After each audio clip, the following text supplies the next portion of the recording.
Next, we're measuring left hip ADDuction. Normal hip ADDuction is about 20 degrees, and I'm using Norkin and White as my reference for that norm. The end feel should be firm. The patient is positioned in supine with their legs in anatomical position. First, I will ask the patient to move a little closer toward me. So can you just slide your body over towards me?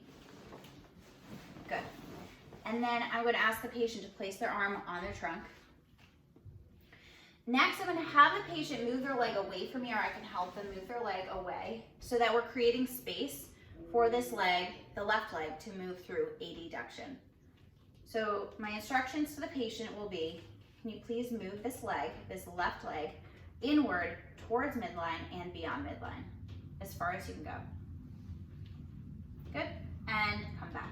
So we're ensuring that the patient isn't flexing the hip, and also making sure that that pelvis is not moving. So again, he slides the leg in towards midline, along the table as far as possible without any accessory movement, and then come back to midline and to center.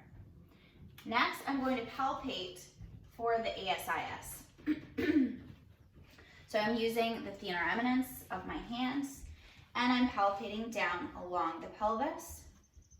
I find the ASIS of the ipsilateral leg that we're measuring hip ADDuction of. I align the fulcrum with the ASIS of the ipsilateral leg.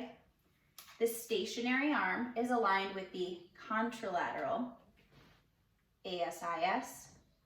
And my moving arm is aligned with the anterior aspect of the femur down to the midline of the patella.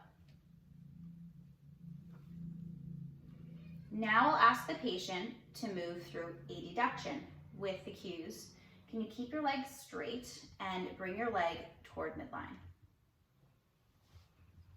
Good, and hold your thumb over, you can relax. Hold your thumb over the moving arm. And the patient achieved about 25 degrees of ADDuction, ensuring that you're looking at your starting position, which was at 90, and your end position here. So they only achieved 20 degrees of ADDuction.